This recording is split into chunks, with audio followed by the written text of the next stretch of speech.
Alright guys, I got something a little different for y'all today. So if y'all have seen some of my other videos, y'all would know that I have airbag helper springs in my car, at least in the back. So on each of the rear coil springs, I have a little airbag inside that is filled with air and helps balance out some of this weight I have back here. Right now you can see my car is sitting very low in the back, and that's because there's no air in them. So before, what I had was a little Schrader valve on each one of these, and I would just use my air compressor. I'd fill them up to 50 PSI because that's the max that they're rated for. And I didn't have to worry about my car bottoming out anymore. I used to rub, so it solved all my problems. But the way I had it aired up so much, my car rode a little stiff. And there were times where I wish I could just let some air out and make it ride a little smoother, a little softer. And also make it look better too. Like, I love how it looks like this, but I can't drive like that. So I was just kind of thinking, and I just did some searching online, and all of this was about 150 bucks. New, maybe it'd be a little more expensive because I got this compressor used. But what I have here is, I have an air compressor that I got on Marketplace for like 50 bucks. And all the rest is from Amazon. So I got a check valve to make sure that the pressure doesn't feed back through the compressor.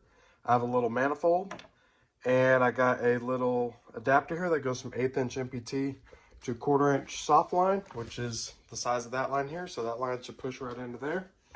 I have some plugs just for the extra holes.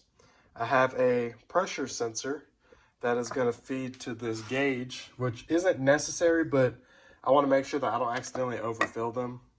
So I'm going to have that gauge mounted in my car where I can see. And then I have just a male-to-male adapter to go to this dump valve. And then to power everything, I have a relay for the compressor. And then I have this 3-position switch normally off, and then one direction is going to send power to turn on the relay, which is going to turn on the compressor. So I'm going to hold it down to air up. And then the other way is going to send power directly to this dump valve to let the air out. So it's just going to be an up and down switch.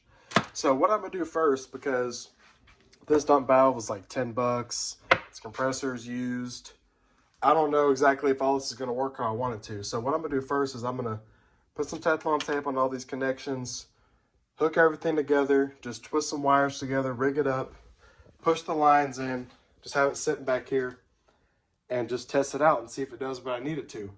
And if everything works good, if I don't need to swap anything out, then I'm going to go ahead and find a place to mount all this stuff. I already kind of checked. It doesn't fit where I want it to back here. So I'm thinking maybe underneath here, outside my car, because on this side, I have my exhaust. But on this side, there's nothing underneath my car right here. So I'm thinking I might just be able to through bolt it through the floor right here and basically have the compressor hanging down underneath this area. So we'll see once we get to that point. But for now, like I said, I'm gonna go ahead and get all this stuff all put together and see if it does what I want it to.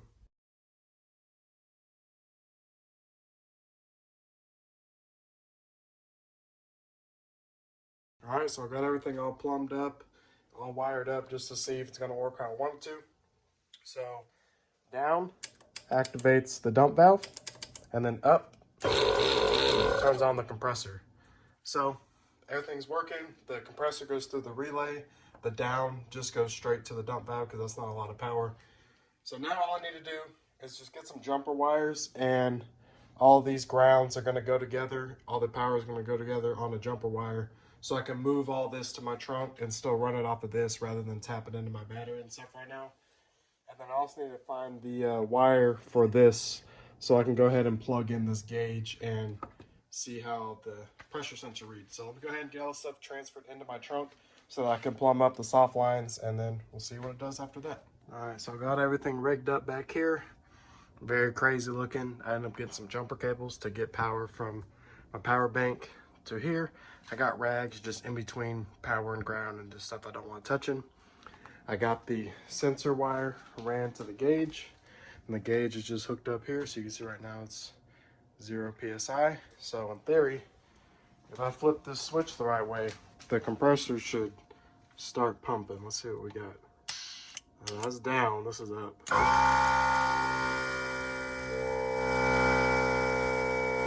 I can feel my car move up a little bit. Let's see how much pressure we got.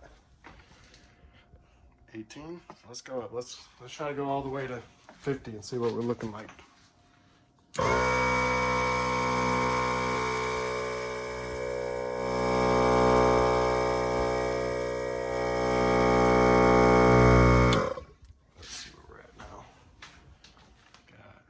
Dang, look at that.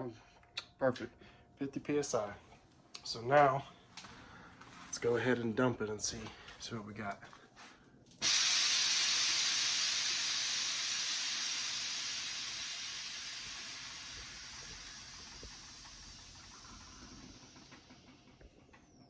So it is a little slow on the dump, but that's fine because I want to be able to fine tune it. So in the future, I could go to a 1/2 inch dump. That's a 1/4 inch dump valve, so I can go bigger.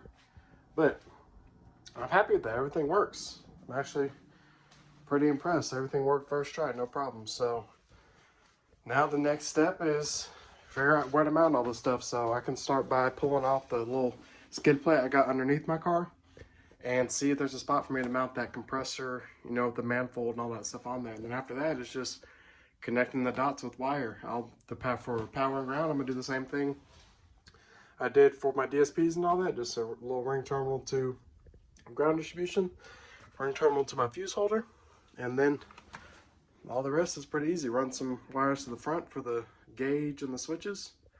So yeah, let me see if I can get this stuff mounted somewhere. All right, so I'm looking underneath my car here, and this is the piece where I'm thinking there's a lot of room over here. So I need to try and get this thing off. So there's some clips here. On the other side, there's some 10mm bolts. So I'm gonna just start taking stuff out until this thing slides right out. All right, so I got this panel taken off, and I actually have a nice little cubby in here. It should fit something like this.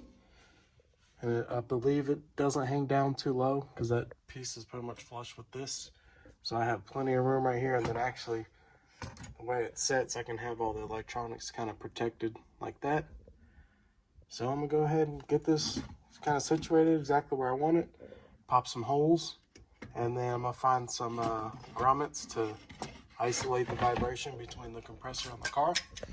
But like I said, I'm gonna get that bolted up here, and then after that, it's just running wires and airline and some soldering and connecting stuff together. All right, I got my holes drilled. You see I got 4 bolts in here.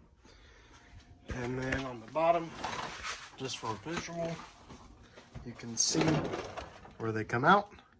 And I know they look funky, but it's just because they're all at weird angles, because this isn't really even flat, but it'll do what I need it to do.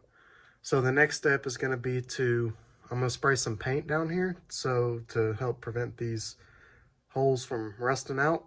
And then I'm going to get either some grommets or some rubber washers or something that are probably, I don't know, at least 1/2 inch thick or so, to go in between the metal on here and the metal on the compressor. So let me see where I can get something like that, and then I'm gonna go ahead and bolt this thing up and go ahead and start running wires and stuff. All right, so before I mount this underneath my car, I'm gonna go ahead and make it easier on myself and solder some wires to the compressor and the dump valve. So instead of mounting it and then soldering underneath, I'm gonna go ahead and just get that out the way. So what I have here is some 14 gauge OFC Sky High speaker wire. This is just some old wire from an old project, and that's gonna go to the compressor, power and ground.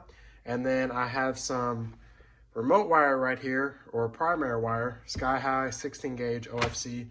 That's gonna go to the power for the dump valve. And what I'm gonna do is, because they're going to the same place and they're not gonna be used at the same time, I'm gonna go ahead and just put these grounds together, and they're just gonna go to the negative on here, which is gonna go to straight ground. And the only things that'll be separated is the power for the compressor, which goes to the relay, and then the power for the dump valve, which is gonna go to the switch. So just trying to keep everything a little simpler. There's no reason to have 2 grounds go to the battery. You know, I can consolidate them and make it simpler. So I'm gonna go ahead and just kind of solder some stuff here. I got some heat shrink on here just to kind of further protect. So I got some heat shrink. I just got slid all the way up. I'm gonna go ahead and put that on there. Put the grounds together, get this extension on there, get this on the dump valve, and just kind of tape it all up and make it look nice. And then so I can just mount this and go ahead and run the wire through my trunk and not have to lay underneath and solder and do all that stuff. So I'm gonna get this all put together real quick.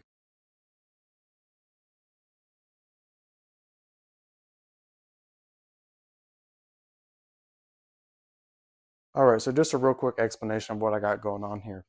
So I got the dump valve, I got my sensor, and I have my compressor wires all nice and taped up together. So the sensor wire is very straightforward. This just plugs into the gauge. And this actually is not going to be long enough, so I'm going to have to extend this, but that's pretty easy. It's only 3 wires. So other than that, I have these 3 wires here. So this is going to be the ground for both the compressor and the dump valve. I consolidated them together down here just to eliminate having to run an extra wire all the way to wherever.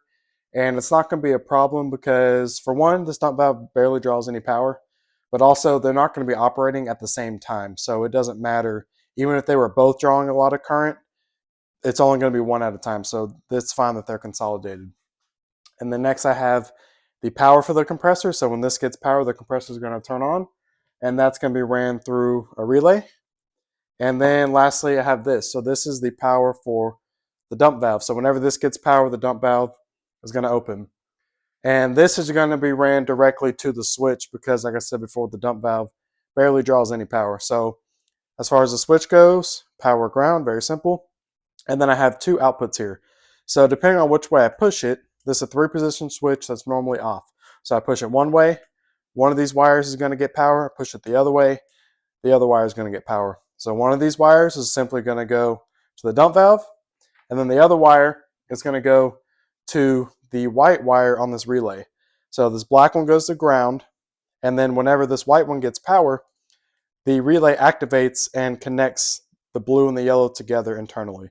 So that's why I said the yellow is going to go to the battery, blue is going to go to the compressor. When I flip the switch, current goes through this black and white wire, and then these two become internally connected, which is going to then send power from the battery to the compressor. And in case y'all don't know, some people do, some people don't. A relay is just a switch that can handle a lot of current. So if I wired this switch directly to the compressor, if I just went straight from here to this power wire, what would happen is too much current would be flowing through the switch, and the switch would get hot and melt and stop working. So basically the relay takes all the load off of the switch. So the switch is more or less just sending a signal rather than all the power. So now that I got this all tidied up, right now this wire is 50 feet long because I don't know exactly where it's going. I got the whole bundle right here.